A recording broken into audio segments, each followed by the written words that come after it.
Hello everyone, welcome back to my channel Nursing with Riya.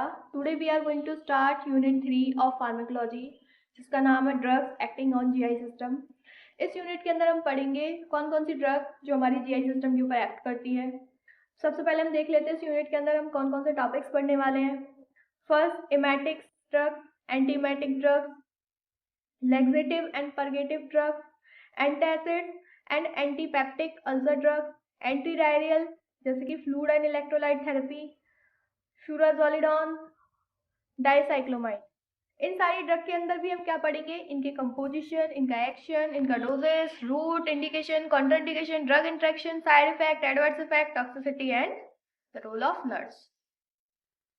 Antacids and antipeptic ulcer drugs, इनके composition and action देखेंगे। Antacids neutralize stomach acid reducing symptoms of heartburn and acid reflux.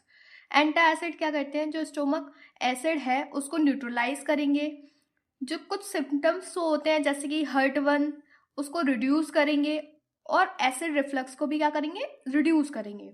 Antacid drugs के composition या फिर example क्या है, aluminium hydroxy Aludrox, magnesium hydroxide milk of magnesia, calcium carbonates terms.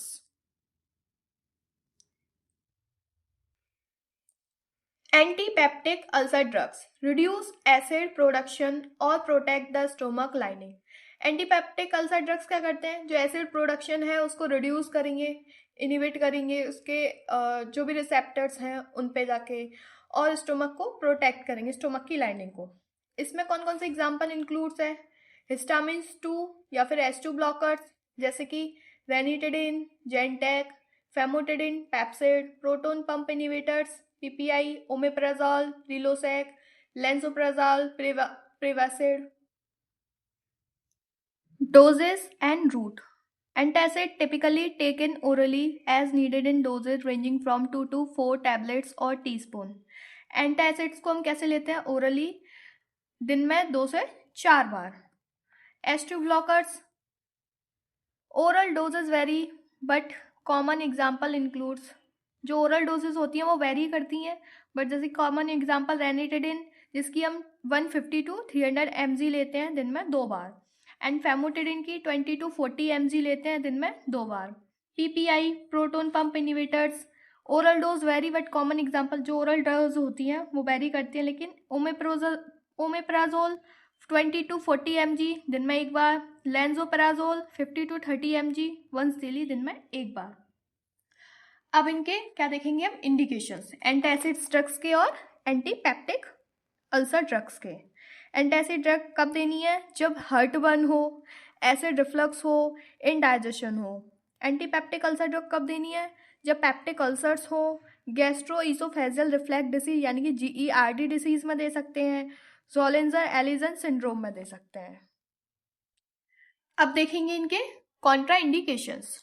Antacids को कब कब नहीं देना है, सर्टेन एंटासिड्स में इंटरेक्ट विद अदर मेडिकेशंस और version condition like kidney disease. कुछ एंटासिड्स क्या करती हैं, कुछ ड्रग्स के साथ इंटरेक्ट करती हैं और कैसी कंडीशन बना देती हैं, किडनी में डिसीज भी हो सकती है। H2 blockers and PPI, proton pump inhibitors में इंटरेक्ट विद अदर मेडिकेशंस, कुछ मेडिकेशन के साथ इंटरेक्शन करती हैं, version conditions like liver disease और increase risk of osteoporosis.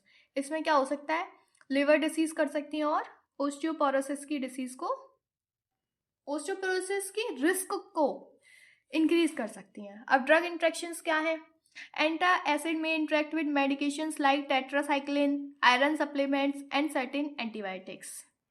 H2 blockers and PPI may interact with medications like warfarin, phenytoin and certain antidepressant।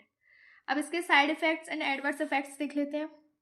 Antacid के side effects हैं diarrhoea, constipation, stomach cramps.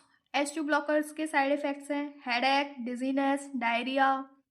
PPI यानी कि proton pump inhibitors के side effects headache, diarrhoea, nausea, इनकी risk of osteoporosis and clostridioides difficile infection. अब क्या देखेंगे हम, टॉक्सिसिटी किसकी, एंटीपेप्टिक अल्सर ड्रग्स की और एंटासिड्स की। Antacid over use can lead to electrolyte imbalance. अगर एंटासिड का हम ज़्यादा यूज करेंगे तो क्या हो जाएगा, electrolyte imbalance, kidney stone, milk alkali syndrome. इसलिए एंटासिड का ओवर यूज नहीं करना है। H2 blockers and PPI, long term use में इंक्रीज रिस्क ऑफ ऑस्टियोपोरोसिस।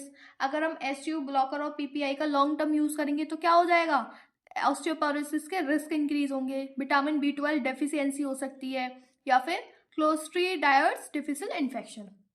अब इस सब में रोल ऑफ नर्स क्या रहेगा, नर्स क्या करेगी, पेशेंट को असेस करेगी और जो भी मेडिसिन है एज पर फिजिशियन प्रिस्क्राइब्ड या फिजिशियन ऑर्डर उसको एडमिनिस्टर करेगी, पेशेंट को हेल्थ एजुकेशन प्रोवाइड कराएगी रिगार्डिंग द डिसीज और मेडिकेशन, उसके side effects, adverse effect, complications, और मॉनिटर करेगी उसके साइड इफेक्ट्स को, एडवर्स इफेक्ट को, वाइटल साइंस को। ये क्या होंगे नर्स के रोल्स।